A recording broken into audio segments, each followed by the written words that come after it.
Mike, Hello, Chris. sir. Welcome to Growing Ecommerce. I'm your host, Mike Ryan, and with me is... Chris, I'm here again. Yes, that's right. Our co-host, Chris. We're very glad to have you back, Chris. Thanks, man. This time with a three-piece suit, because you put a lot of pressure on me, mate. How I dress up, and I hope you're happy with it. Yeah, I am. I mean, you're making me look like a hobo. There's this. I'm like last time I wore a t-shirt. I'm putting on a sweater this time. You're getting there, mate. You're getting there. For me, that's pulling out all the stops. No, I can clean up well, but I would rather not. So, we welcome to Growing Ecommerce, presented to you by Smarter Ecommerce. We have a lot of exciting topics today, and we have actually a huge backlog of content, and some of this stuff is even from late last year, but these are really, to me and to us, really interesting topics. Still up to date. Like AI-generated users on social media. That's a theme that's not going anywhere, I think. Content moderation on Meta. We uncovered new data about that. And TikTok Shop coming to Europe and a lot more. These are things that will be playing out all year long. Yes. So without any further ado, Mike, let's jump into the first one. The format, we call it What If. AI-generated users, maybe you give us some insights and background stories. What's the whole thing about? And then we can start the fruitful discussion. Sure. What if there would be AI-generated profiles in social media? Well, it's not such a what if because it really happened late last year on Meta's platforms. And I don't know if these were discovered on both Instagram and Facebook. I can't remember, but great coverage here from Financial Times. So look it up. They reported that Meta had silently rolled out exactly what it sounds like synthetic profiles, synthetic users. We don't know exactly how many there were or how long this went on. They were taken down shortly after the news broke due to widespread negative feedback. Yeah. What a surprise. And multiple reasons why. But I think it raises an interesting question. What if? Because, I mean, to be honest, let's think about Elon Musk, his war on bots that he promised when he took over Twitter. Listen, I'm a daily user of Twitter X, and I can tell you the bots are still there. And those are, you look at those bots and you think, this should be so easy to detect and easy to block, and yet nothing happens. It's a widespread problem. So if platforms can't even block bots, what's to stop them? Or like, how are they going to manage AI users? And what if they start generating their own AI users? Which exactly, there's this multiplier effect, if you will. What if an AI account on Facebook creates hundreds of new AI-based accounts, which is quite crazy. And the one thing you mentioned right here, and this is the big what if, because it changes the whole dynamic of this game. I'm using X as well, and you understand mostly when there is a bot involved, right? Because you understand the language, the context. But when we're talking about AI accounts, right? AI generated accounts, and they're really managed by an AI. I think it will get so tough again for the end consumer to understand and differentiate what is real now and what is the AI thing. I mean, I read an article, the Zuck, who looks more and more like a checked, I don't know, surfer boy. I love his transformation. But he was quite open about it. Yeah, they will be flagged as AI accounts, and they will, man, we heard all of that. The question is how obvious it will be. I think it's a really, really dangerous and yet potentially powerful thing. I think we briefly talked about that, Mike. The big chance would be, I mean, thousands and millions of friends would love to have strong influencers, right? Yeah. Imagine you have an AI-based generated account who can do precisely that for you, but smarter with less marginal costs. I mean, there's chances and threats at the same time. My question to you would be now, this trade-off, how does it feel with all the information we have right now? Is it rather a big opportunity? Or is it rather a threat to what we have been falling in love with, interacting generally with other people on Facebook? Well, what's your take on this? I mean, I can sometimes be a bit of a Luddite or a neo-Luddite, and that this is an area where I don't feel too good. I mean, there's already, so like we just talked about influencers, to bring this back to e-commerce, like there's already UGC, user-generated content, had its moment. You can talk if UGC is played out or not, but the idea was that this was really authentic, kind of organic content from real people. And then brands were picking it up and multiplying it with ads and stuff like that. And then brands started really encouraging UGC, and it's kind of this interface with micro influencers. And now people are using AI technology to generate deepfaked or artificial UGC. So it's synthetic UGC, Yeah, it's crazy. which is weird. And I mean, that's one level, that's one layer. There's also, we see in other platforms like Google, AI generated images and backgrounds and so on, but to have an unmanaged, like in the end, you still sign off, someone signs 100%, off on that yes. content, but to have AI running around interacting, I just don't know. I mean, and there does, by the way, to me, it doesn't seem that appealing, but for other people it is. There's companies like Character AI, where this is what they do. People want to talk with synthetic users. They want to, have this relationship, and it's going to be, I think, like through the looking glass here. Yeah, I mean, I'm honestly, I'm right on your side here. I'm generally, I think, an opportunity-seeking person, but when this broke the news, especially that it had to break the news, the way it broke the news, like why was it hidden? Yes or no? It had this. It was I don't know.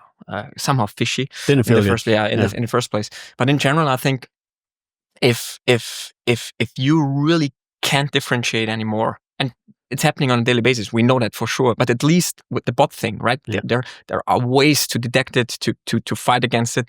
This account-driven AI it's crazy, and I think there's this opportunity, of course, but I think it's a massive threat to the core. I think that the core value, which a lot of people still get from Facebook, which is genuinely interact with people, right?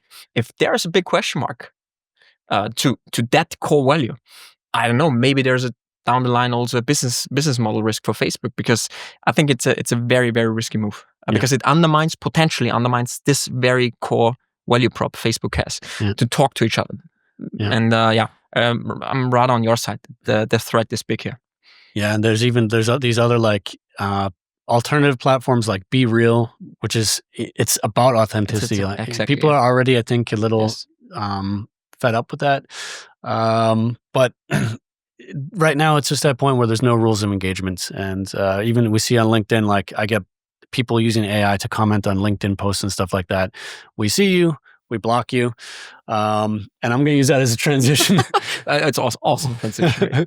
Speaking of blocking, and speaking of Meta, and speaking of things where your content, like what else can be in your feed next to your ads or next to your brand, I want to talk about content moderation on Meta a little bit. Yes. I'm looking forward to it. I asked you a couple of times before the podcast, what is this whole thing about? You wanted to show me some data. Yeah, I'm curious now. I'm really curious now. Definitely. I know what it's going to be about, but the data is somehow telling a quite interesting story. Exactly. That's what I expect.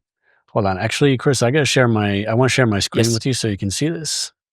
And we'll show to people, we're going to tell you what's going on here. Describe to you what we're seeing, and we'll also add some visual aids for people who are watching the video podcast.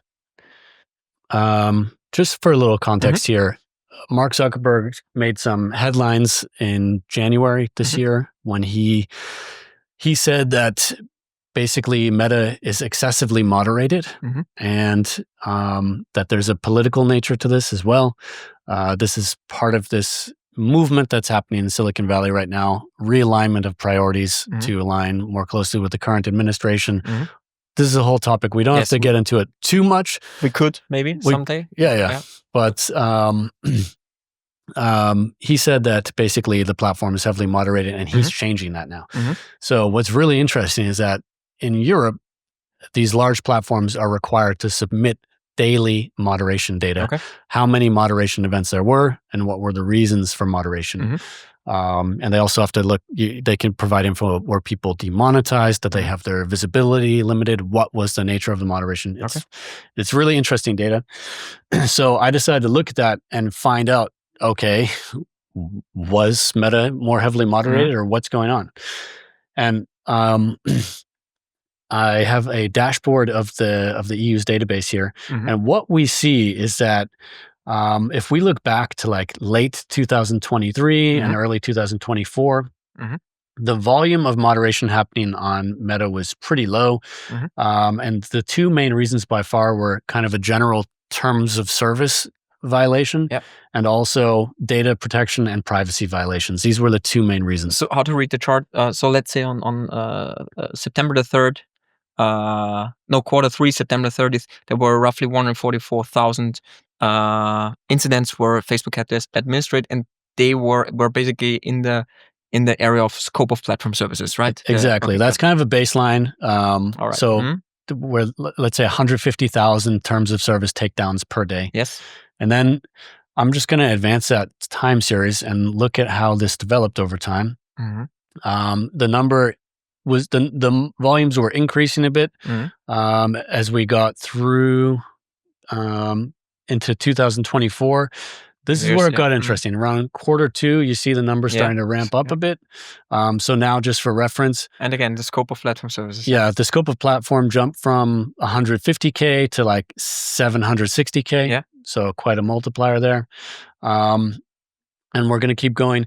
Then it gets really interesting. The volumes are sometimes jumping up even more, but it's Jesus. Yeah, 4 million almost. Like here we're at 2.5 million in September of 2024. Remember a baseline of 150,000. And it really starts taking off around the time of the election. And so we're averaging now, easily averaging like 2 million takedowns per day. And there was even a peak of up to 6.5 million takedowns due to terms of service violations. Exactly. And what's also interesting is that those other reasons all kind of disappear. It's really just the terms of service violations that scale. Do we know what's behind this service thing? We don't. We don't. Okay. So this, I think I would describe this as maybe a political litmus test, because without knowing, I think that the way people interpret this largely could depend on their politics, but it can be that the volume of content that needed to be moderated was massively increasing. It could also be that the activity of the moderators was increasing, that they were moderating more. Both things might have increased. But then the numbers starting in January, in mid-January, just like Zuckerberg said he would do, the numbers fell off a cliff. Okay. So I think for e-commerce, you have to be aware that it is true. Just from the numbers, it is true what Mark Zuckerberg said. Moderation had dramatically increased. We can get into debate about the reasons why. And now that moderation has stopped. Okay. And some people are calling this Zuckerberg's post-fact check era. We just know that the feed was different in 2023. It had a certain baseline in 2023. It was a lot different in 2024. And now it's looking a lot more like 2023 again. Impact for advertisers. Is there one? I think brand safety is actually turning into a secret theme of this episode, because we're going to talk about brand safety again in a few minutes. And this AI generated users raises brand safety questions. This, with Meta, it's a push channel. You can't really control. It's not like Google. You decide sort of what keywords are going to appear against and so on. There's a targeting in there. Meta is push, and Twitter, even X, these other platforms, these are push platforms where you don't have a lot of control what content you'll appear adjacent to or parallel to. And there is potentially a brand safety thing there. But we don't know more. We just know that there was a very visible movement here in terms of moderation on Meta. May I put you on a spot here? Gladly. No, look, I mean, because I watched the interviews and the podcasts where the big suck admitted that moderation was politically motivated. Were they forced? I don't know, but I think it's not even a secret anymore. Knowing that, what do you think was the driver? Because we're talking about a factor of, what is it, 50? I don't know, 45 to the levels in 2022. And yes, more reasons to it, like with everything else. But what do you think was the main reason here? You can be wrong, but I think you owe us an answer, or at least me. All right, yeah. I mean, I think that Mark Zuckerberg is a political opportunist, and so I don't doubt that it was politically motivated. And I don't doubt that his new stance is also politically motivated.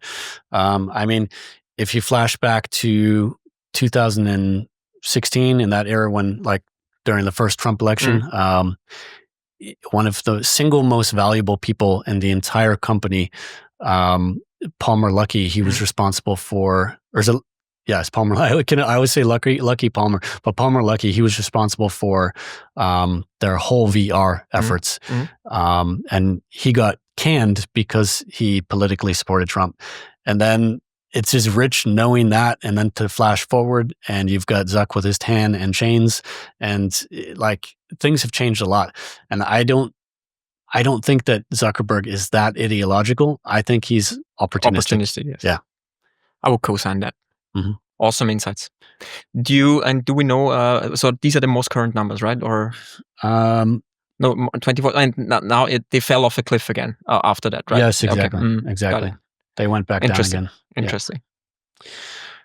Awesome, Mike. Then let's jump on to the next topic. Sure thing. You're in the spotlight now, Chris. Unfortunately, but I think it's a rather low-key topic, right? Yeah, let's see. In the news, TikTok Shop coming to the EU. Yes. I mean, low-key thing. I personally think it's not a low-key thing, because it's, again, I would say, another variable in an already very dense market in Germany. Yeah. To put that whole thing in context, it's not directly related to TikTok, but what we see on a broad set of numbers is that Germany is probably currently, from an e-commerce perspective, the weakest market in whole Europe. It's the problem child of Google. I just the other week I talked to a high exec person at Google. So there's already a lack of demand. The retailers are fighting for every revenue there is, and now a major player enters the market. So I think it's not a low-key thing from that perspective, but rather less controversial. What's the story behind it? So TikTok basically opens kind of a marketplace in Germany now. As you know, Mike, they have been running international marketplaces in Spain, Italy, and the UK, whereas UK was failing in the beginning, which is kind of crazy, because you could think, what reason can there be that TikTok is failing? But it was not a big success in the UK. They are now trying it again, and it seems like they are now successful and found the right code. And there's one strong incident indication for that. We talk about it in a minute. But for Germany, they will, as I understood correctly, have a fulfillment by TikTok. So they will create warehouses, they hire stuff on the ground in Germany, and will become, I think, a major player. And life will not get easier for I think for the marketplace in general. And my take is, it certainly will mean heated up competition for Meta, maybe Amazon, Otto, huge marketplace in Germany. So they already, I would say, dense market will get more denser, which is kind of a good and bad thing. I'm gonna come at it, or like, let's just talk for 1 second about TikTok Shop. Yes. So some of the options here, this allows you to, for example, do live shopping. It allows you to have basically the ability to check out from posts. Like, there can be a post that features a certain product, and people can then buy that. And then there's also a kind of a proper store or marketplace in there. And I mean, for a brand to see it from another angle from you, Chris, maybe this is a new distribution channel for them that they wouldn't have before. I just don't know if, I don't know if this is, if can create new demand? Can it locate new demand? Or is this the same demand and it's being fragmented across another channel? And, what will the unit economics of that channel look like? I also think with TikTok Shop, something that makes it special or different, from what I've heard, brands that make it on TikTok Shop, there's a unpredictable kind of virality element there. If you really want to scale, some of that is out of your control. It depends if you achieve some viral effects on the content, and then that content has shopping attached to it. It's really positive. But point taken. So the argument is that it could be incremental. So there's an incrementality in TikTok as a new or somehow differently shaped distribution channel. Yeah. That's what. Okay. Could make sense. I mean, one thing for sure, as you know, Lidl did some test flight with TikTok. It was, I think, a live sales promotion. Yeah, they had some, what was it, protein bundles? Protein bundles. I should order some. I'm not in shape right now. No, you'll bust out of your suit. Chris, the suit, right. It's a tailored suit. Yeah, exactly. I have to be careful. It's fit to how big you were when you... I have to be careful. But what's crazy about the Lidl numbers, ladies and gents, I think they were sold out in 18 minutes. So, but again, the question is this incremental to Lidl, or was it somehow just a fragmented demand, which is there anyway? Yeah. But point taken, could be an incrementality there. But probably we'll have to find out. Yeah. I mean, I think the beauty of something like that for Lidl is they probably introduce their protein line to some new people. Yes. And then those people might return in store and buy it. Yes. And I think TikTok has a chance here to be maybe push and capturing at the same time, especially with this live sales promotion functionality. Because one thing is for sure, there's always a level of virality with TikTok, which other platforms don't have. Yeah. And for Lidl, this protein line, I think you convinced me that there might be some positives about it. Yeah. In general, I would assume that it's still, if demand is not there, which is the case right now in Germany, the question is how much incrementality there is, right? In a marketplace where the sentiment is just not good. Yeah. But this will change. That's for sure. Yeah. Yeah. We should move on, but it's a very we can come back. I'm sure we'll come back to TikTok again. Okay, yeah. I just there's just this trade-off. Like everyone says, I'm too dependent on Meta, Google. For sure. But on the other hand, things become more fragmented, which means increased complexity. Yes. But life is a trade-off. But we can tackle this maybe the next time. Yeah. Let's stick a pin in it for now. What's next on our agenda first? Yeah, this one. I mean, this is certainly not low key because it's a highly sensitive topic. Yeah. And I would like to get your reaction here, and maybe again provide some background information. Google, Amazon, CSAM scandal. Enlighten us. What is CSAM about? What does it stand for? Yeah. And why is it such a big scandal? Yeah, CSAM was an acronym that thankfully I had never even heard of until some weeks back when this news first broke. But it stands for Child Sexual Abuse Material. And so what happened with Google and Amazon, it's pretty concerning. They're both building these display empires, and the idea with these display empires is that more is more. They want to monetize as many possible websites as possible so that they can offer the biggest reach possible. And with that there are these huge scaling challenges where, what kind of quality control is in there, what kind of brand safety is in there, and also just from an ethical standpoint, what sites are they monetizing? It's not the first time these networks have come under fire. Google Search Partners came under fire over a year ago for helping to monetize, theoretically at least, helping to monetize sanctioned Iranian websites, for example. These controversies pop up, and they're usually in recent memory driven by a company called Adalytics, which is another interesting company to talk about one time. But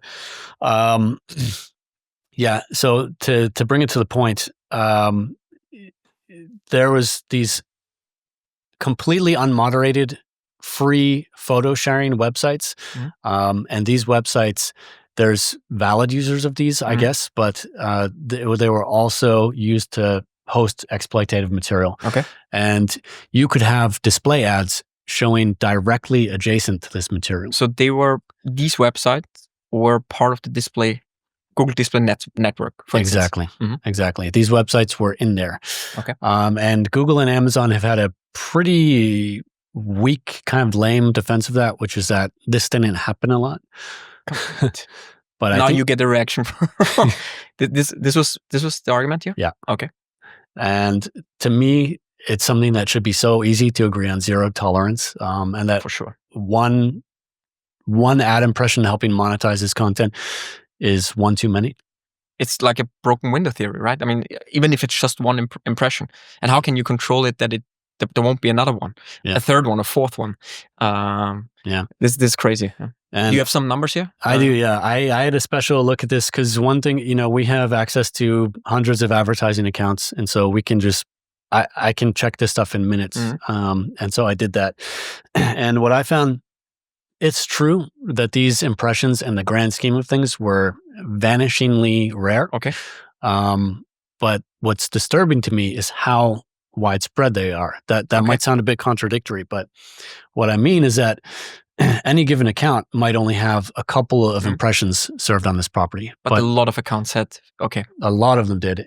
Just to show you, impressions on these domains, or one of the problem domains that I analyzed, were detected in 23% of a sample of 650 accounts. So significant. 1 in 4. And what's worse than that, a lot of them also had the domain in their placement data. They didn't have impressions. Okay.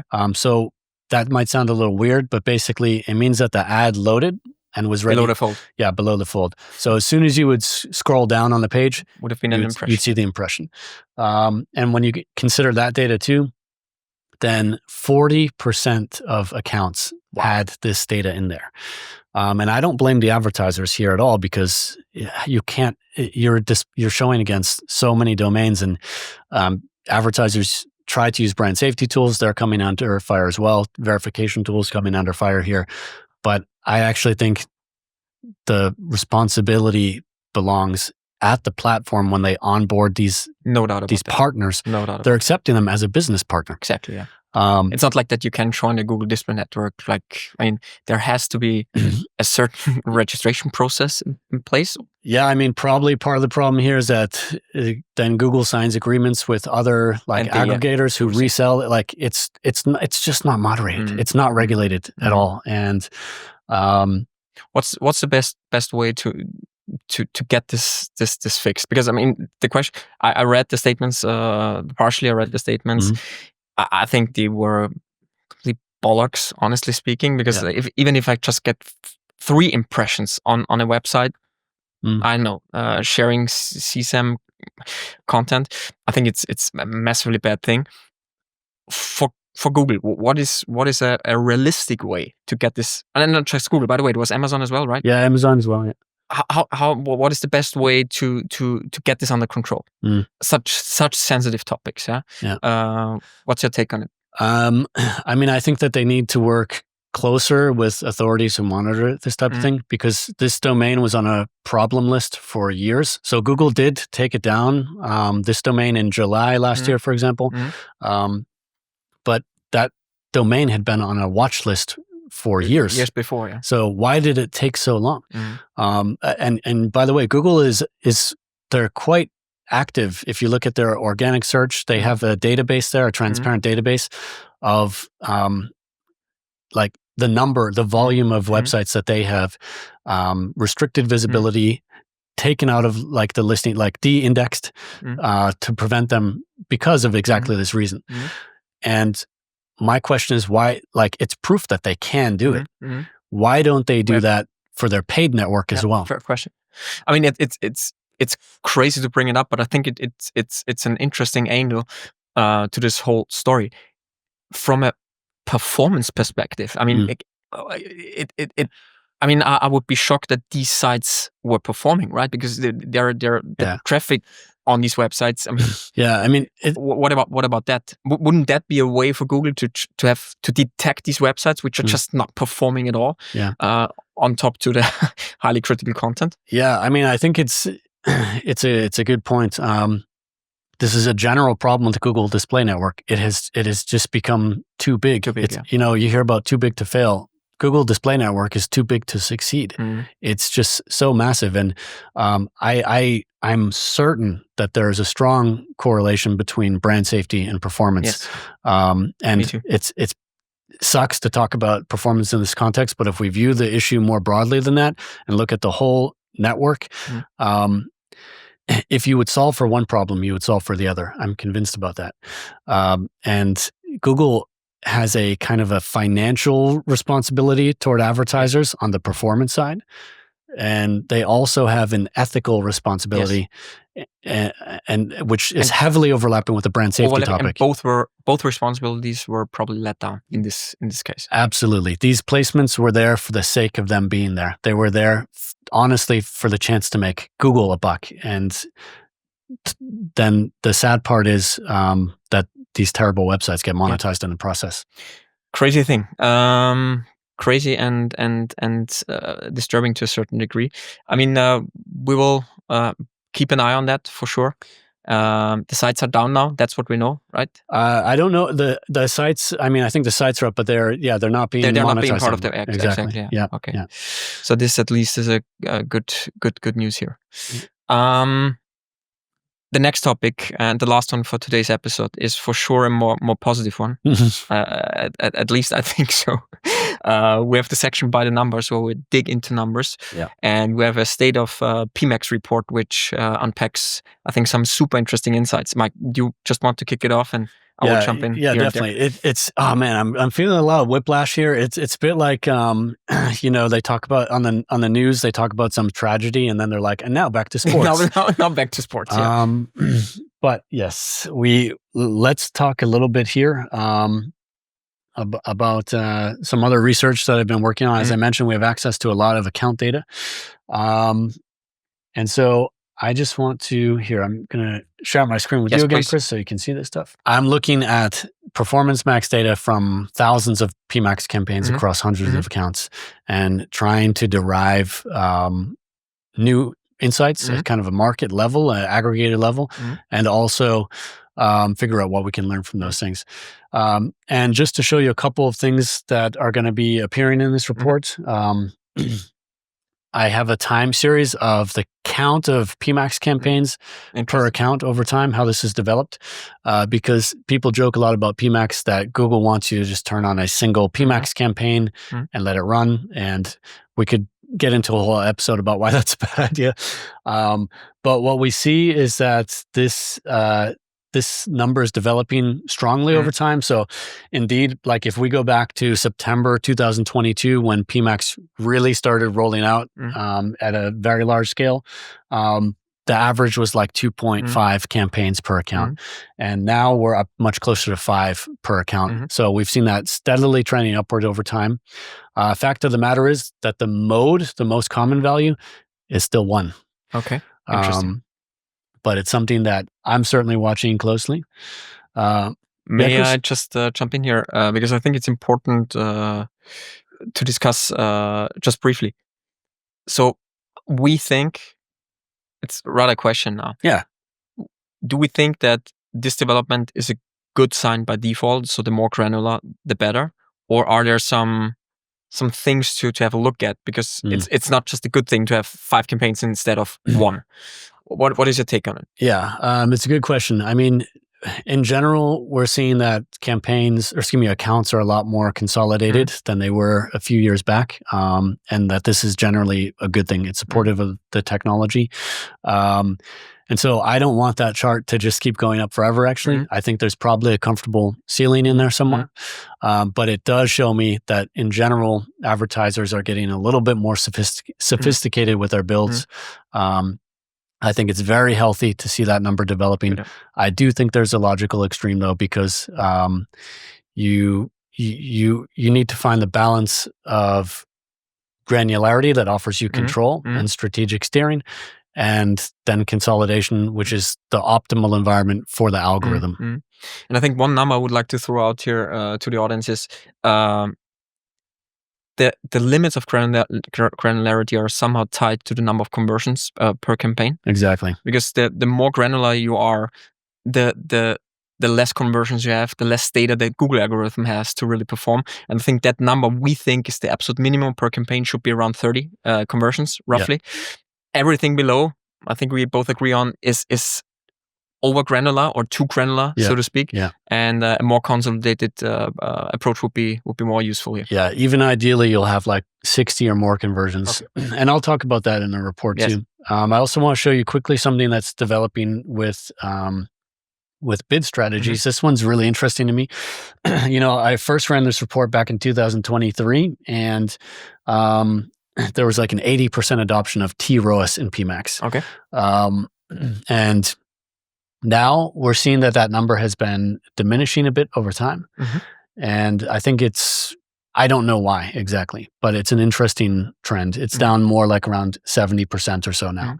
Potential reasons?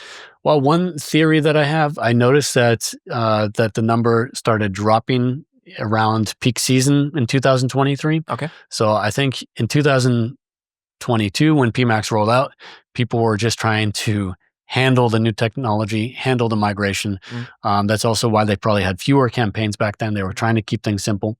I think in Q4 of 2023, maybe some people started trying to lift their ROAS targets for aggression, for the seasonality. Makes sense. And they decided not to turn it back on. It's just a hypothesis. I don't know. Okay, interesting. But in the spirit of that, just to show you one last thing before we wrap it up for today, I also had a look at how performance is with or without ROAS target. Like, what can you expect from that? And so it's really interesting. Like right now, I've got a chart on screen, and I'll describe it to people who are listening. You can also check out the report when it's published. We can see what happens with conversion. With ROAS, with or without a target. And basically, when there's a target in place, it's quite stable. It fluctuates a bit. When there's not a target in place, it's fluctuating a lot per day. And there isn't necessarily a huge penalty on the ROAS over the course of the whole month, but the penalty is more in terms of like the volatility and the stability of that. And I mean, Google has a kind of a counter argument or counter narrative to that. They call that demand-led budgeting, because they say that if you don't put a ROAS target in place, then you're going to follow demand more naturally. Yes. Look, I mean, I love Google, but there is probably another argument why they want to do it. More spend means more revenue for them. Exactly. I still believe that the return on ad spend, the target ROAS to set on campaign level, is probably next to the campaign structure itself, the one big steering wheel you still have under control. And you shouldn't, this is my clear message to everyone, you shouldn't leave that to Google blindly. Because it's as great as Google is, but you have to run your own business and you have to steer your own business. Yeah, I agree. I'm very, very confident in stating this. Totally. It's something that you have to signal to Google what's important to you or not. Course, There are not so many things left, so that's a big one. Yeah, that's for sure. But I think that brings us through the agenda today, Chris. Time flies, mate. Yeah. Time flies. Anything you would like to add here, or? No, thanks for coming back. You can count on me. Right. Next time again with a 3-piece, Mike?